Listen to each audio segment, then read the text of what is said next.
Yeah. And the Alabama Crimson Tide. Oh, boy. Oh, boy. You thought we had questions about Georgia. We thought we had questions about Georgia. Alabama's fresh off of a loss to Vanderbilt, and they very nearly are fresh off of a loss to South Carolina. 27-25, they win this game. It looked like for a moment that South Carolina was going to pull this game. It looked for a moment that they were going to pull this game out.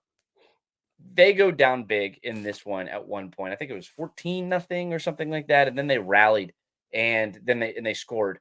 It was 12 and then 19 points in the second and third quarter. They looked like they stayed in this game for much of the game. And look, it wasn't the same game flow as the Vanderbilt game. Vanderbilt punched Bama in the mouth and then stayed on top and kept punching.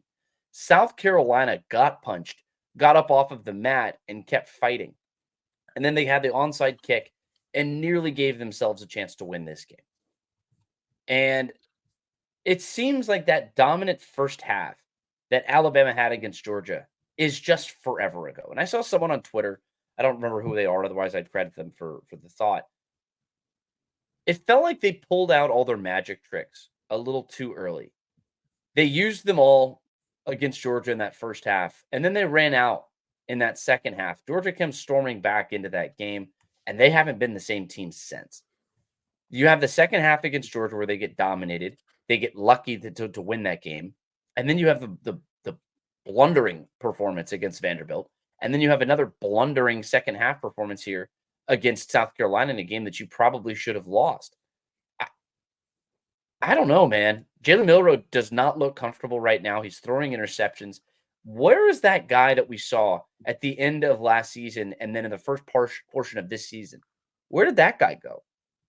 Well, he's getting pressured is what's happening. And Georgia did not pressure him. They tried to pressure him, but they didn't get to him. And South Carolina was all over him all day long. And we know Vanderbilt had their moments as well. They obviously forced a sack and fumble, and they were getting after him as well. But South Carolina's front, I mean, you and I have talked about it, man. Like Kennard and was it Edwards? I'm blanking on the other guy's name.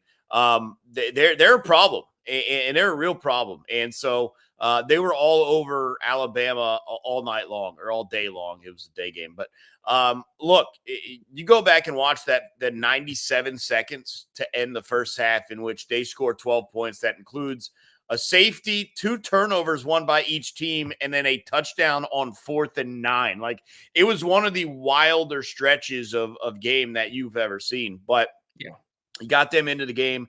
They carried that momentum into the second half. Quite frankly, if the South Carolina quarterback, Norris Sellers, was a little bit more accurate, this is a tie game headed to overtime because he had a man on that late 2-point conversion. Now, to an extent, I'm kind of glad that they didn't convert that 2-point conversion because then we get the wonky onside kick that does a crescent moon curl and finally bounces around. And Bama had 2 different guys touch it, had an opportunity to snag it.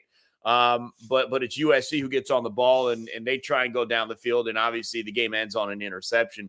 Really fun game. But yeah, there's a lot of questions about what we saw Alabama do to the Georgia Bulldogs and where has that gone? Where has that been? What's the real Alabama, right? Like, which team was the fluke? Was that first half 28-0 lead? Was that a fluke?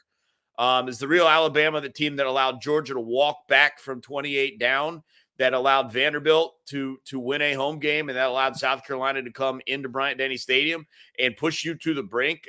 I have a lot of questions about Alabama. They have got to find, I don't really know how else to say it, but like Austin Powers says, they got to find their mojo again. Yeah. No, I think that's really the best way to say it. And I think that this team needs to run the ball better. I mean, this is multiple games in a row that we've talked about actual contenders, teams who are vying for a potential SEC championship game.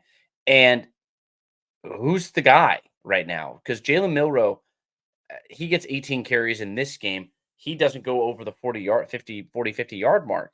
Jam Miller, unacceptable. I mean, like, look, 12 carries, 42 yards there. Justice Haynes, nothing there from him. This is just sort of a sleepy effort from Alabama. And like I mentioned when we talked about Tennessee, these are two programs who are going in the wrong direction right now. They have been trending down, and one of them is going to have 2 losses by the end of next week. And I don't know if I'm going to have that much more confidence about the team that wins that game either. Just because the only reason someone's going to win next week is because one of those two teams has to win.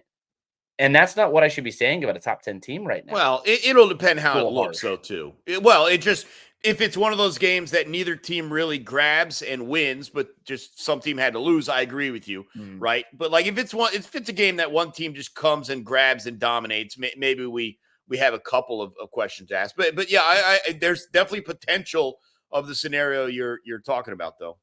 Yeah, and Lenore Sellers, big credit to him. He's a tough SOB. He gave himself a chance to win this game. Raheem Sanders, he gave his team a chance to win this game. He has 78 yards on 16 carries. He does get the touchdown, but I got some questions about Alabama, buddy. I got some questions. They get this win, uh, but they don't look great in doing it.